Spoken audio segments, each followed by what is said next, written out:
aparece na narrativa, A Insustentável Leveza do Ser, o conceito de memória poética. E é interessante que o fundamento da relação amorosa entre Thomas e Teresa, e também para nós, pode acontecer devido a essa perspectiva de interpretarmos os acasos desse encontro como algo que nos conotou, de fato, um relacionamento significativo. Vou explicar. Thomas e Teresa, Thomas, ele era um médico na cidade de Praga, capital, na época Tchecoslováquia, e ele foi convidado para ir para o interior.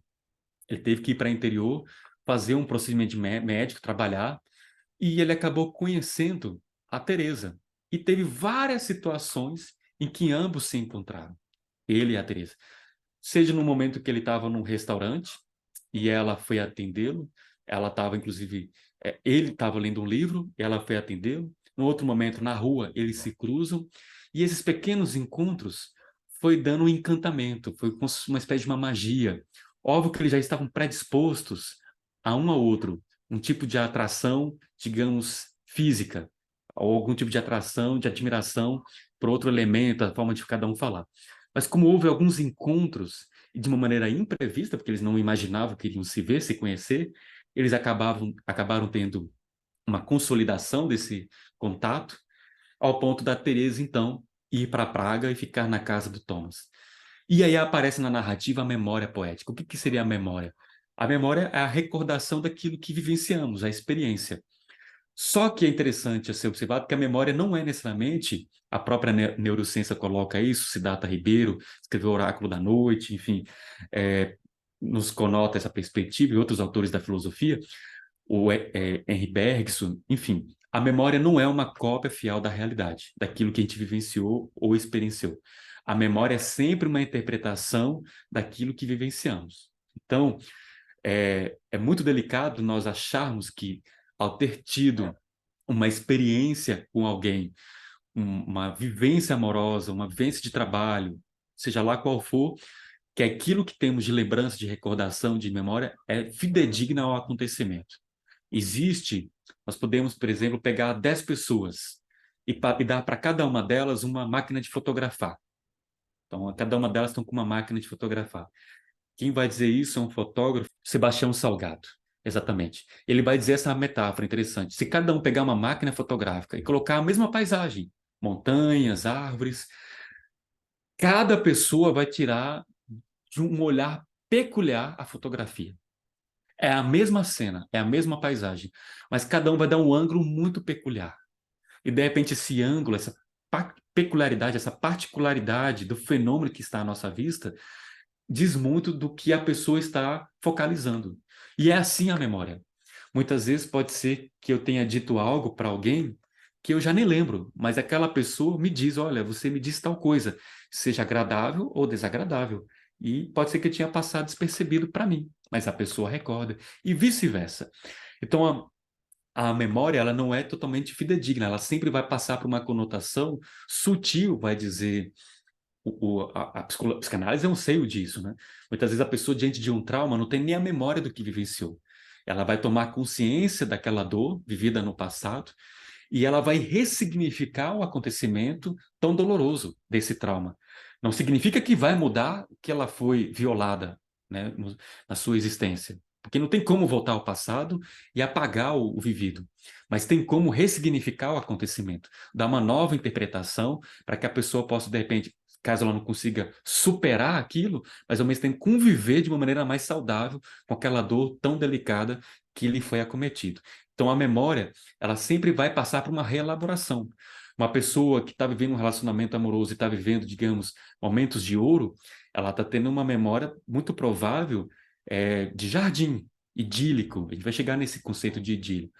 Mas suponhamos que chegue numa situação de um tsunami, uma turbulência do relacionamento, quase de ruptura, é provável que aquela memória de jardim, de flores, já não esteja tão presente assim. Vai estar também conotado os espinhos dessas flores, os espinhos da memória, da experiência vivida. Então, dependendo do estado emocional em que me encontro, vai me despertar um aspecto ou outro da memória diante de uma experiência. É esse o aspecto que o autor quer nos colocar. E a memória poética a poesia, essa memória poética é interpretar os acasos como se houvesse de fato um destino a ser acontecido. Parece que Thomas e Teresa tinham um destino a se conhecerem. Ou seja, é um acaso, mas não é bem um acaso assim. É uma sincronicidade. Ou seja, tiveram que se conhecer. Agora, é isso mesmo ou não? Não vem ao caso afirmar ou negar, mas ele coloca a narrativa, essa reflexão. A memória poética é interpretar um aspecto de homo sentimentalis. Então, ele vai distinguir o homo sapiens. O homo sapiens usa a categoria racional, a racionalidade. Mas quando a gente está encantado por algo, por uma situação, por uma pessoa, principalmente, a gente deixa esse lado homo sapiens de lado e ficamos homo sentimentalis.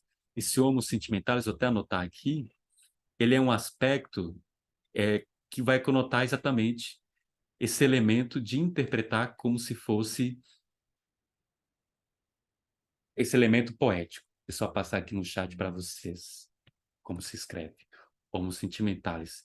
Então, é esse o aspecto. Quando a gente quer interpretar um fenômeno como se fosse tão encantador assim, cai numa uma forma romanceada de encantamento, de interpretação, por isso poético, dessa memória vivida.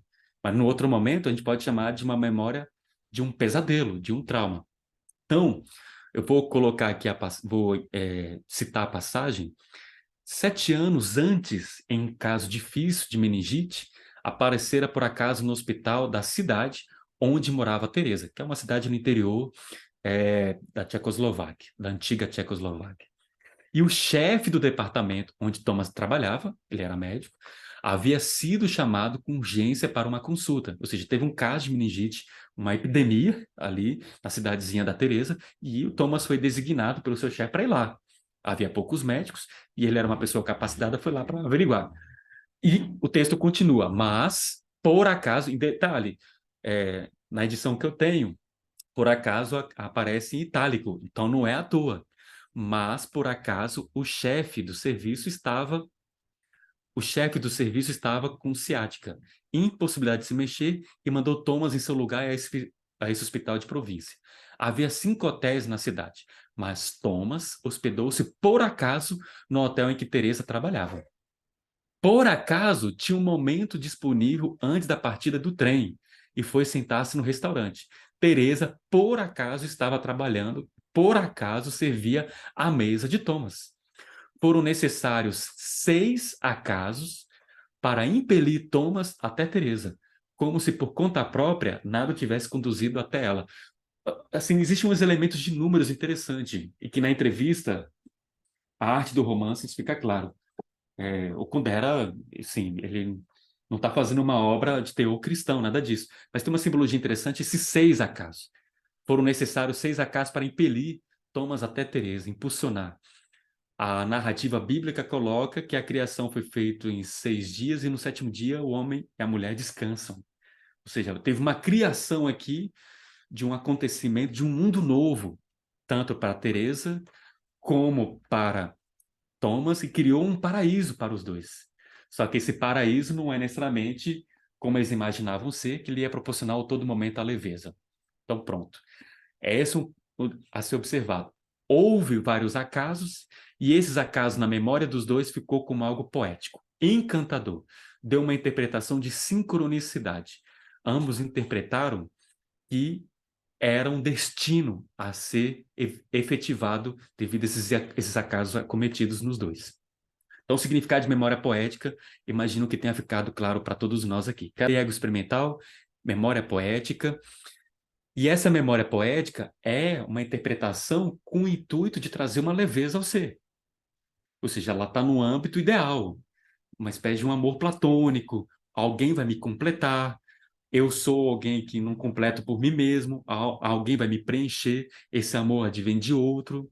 Mas a própria narrativa coloca, o amor é um desejo pelo outro, mas esse amor é impossibilitado. Ninguém vai, de fato, nos completar de maneira preenchida 100%. Enfim. Terceiro elemento, essa memória poética, essa leveza de ter interpretado como se fosse destino um relacionamento amoroso, isso a gente pode levar para nossas vidas pessoais. Eu ia dar